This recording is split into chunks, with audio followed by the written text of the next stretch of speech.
안녕하세요. 오늘은 대륙을 호령한 광개토 대왕에 대해서 말씀드려 보겠습니다.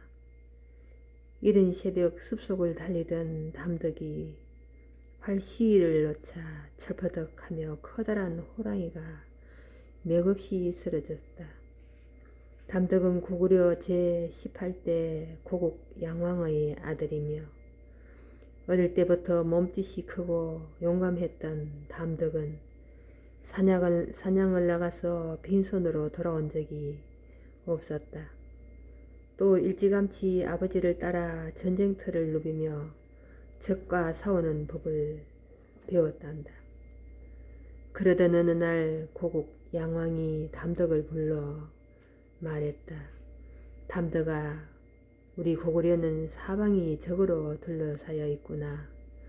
내가 왕이 되거든 특히 남쪽의 백제를 경계하여라. 당시 고구려는 북쪽의 거란과 동부여 서쪽의 후연 그리고 남쪽의 백제에 둘러싸여 있었다. 그중 백제는 고구려에게 원수 같은 나라였지. 담덕의 할아버지인 고구려 제16대 고국 원왕이 백제군의 화살에 맞아 목숨을 잃었단다. 너 아바마마, 내 아바마마 명심하겠습니다. 담덕은 고국 원왕을 떠올렸어. 391년 고국 양왕이 세상을 떠나자 담덕이 18살의 나이로 왕위에 올랐단다. 바로 고구려 제19대 왕인 광개토 대왕이란다. 이제부터 고구려의 연호를 영락으로 할 것이요. 광개토 대왕의 말에 신하들은 깜짝 놀랐어요. 그전까지 고구려는 중국의 연호를 그대로 따랐거든요. 하지만 광개토 대왕은 고구려가 중국 못지않게 큰 나라라는 것을 보여준 거야. 그 무렵 고구려는 거란 때문에 몸살을 앓고 있었어. 거란은 큰만 나면 쳐들어와 백성들을 괴롭히고 소와 말 같은 가축들을 빼앗아갔지. 거란을 이대로 두면 안 되겠구나. 화가 난 광개토 대왕은 당장 군사를 일으켜 고구려 군사들은 거란을 크게 무찌르고 포로로 잡혀간 고구려 사람들을 데리고 돌아왔는데 혼쭐난 거란은 더 이상 고구려 사람들을 괴롭히지 않았답니다. 그런데 광개토 대왕에게는 마음에 걸리는 것이 있었죠. 틈만 나면 고구려를 노리는 백제를 처리하는 일이었지. 광개토 대왕은 왕이 되자마자 백제를 공격해 10개의 성을 빼앗고 한강 북쪽의 땅을 차지했어요. 하지만 이것만으로는 부족했죠. 백제를 완전히 무너뜨릴 방법을 찾아야 한다. 광개토 대왕은 고민하고 또 고민했지요. 마침내 광개토 대왕은 백제의 관미성을 치기로 했고 백제의 도읍인 한성을 공격하려면 우선 그 길목에 있는 관미성을 차지해야 했거든요. 임금님 관미성은 바다로 둘러싸여 있는 데다가 가파른 곳에 있어서 쉽게 얻을 수 없습니다. 말리는 신하들도 있었지만 광개토 대왕의 의지는 굳건해서 드디어 엄청난 수의 고구려군이 관미성을 향해 나아갔지. 광개토 대왕은 군사들을 7조로 나눈 뒤 여러 방향에서 한꺼번에 공격하게 했어요. 이쪽이다, 어서 활을 쏘아라.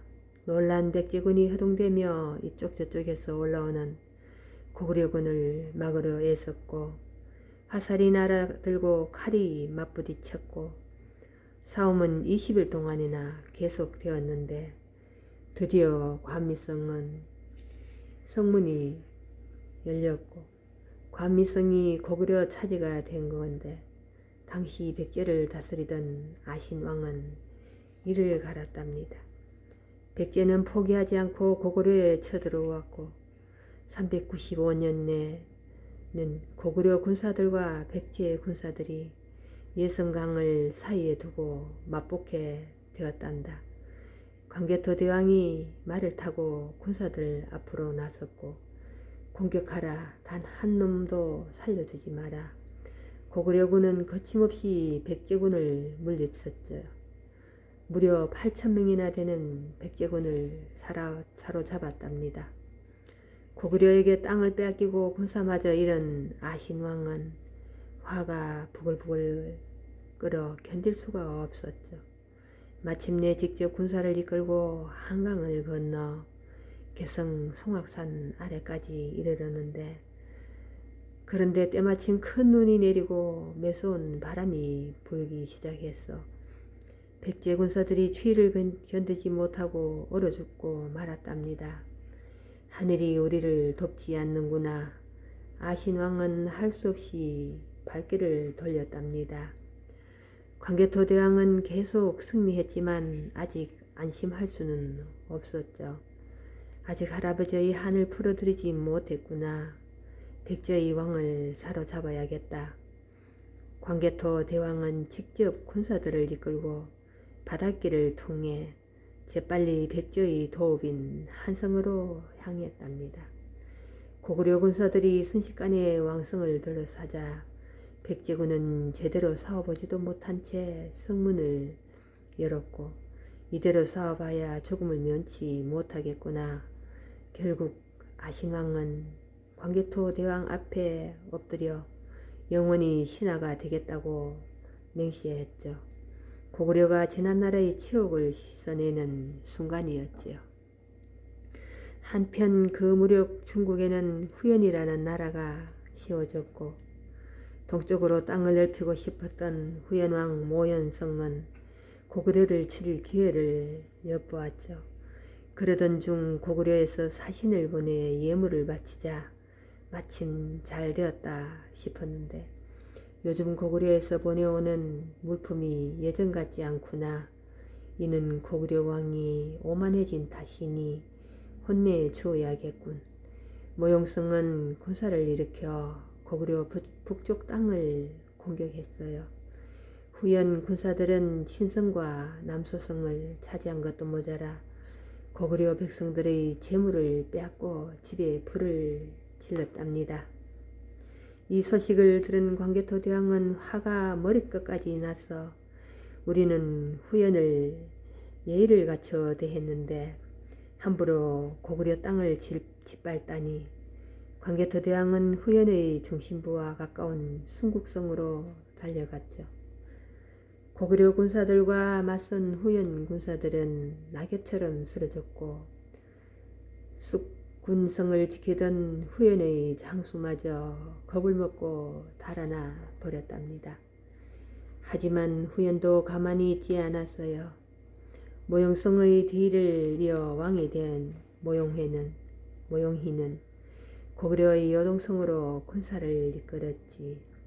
그런데 성이 함락될 무렵 모용회가 거만하게 말했어요. 누구도 성에 먼저 들어가지 마라.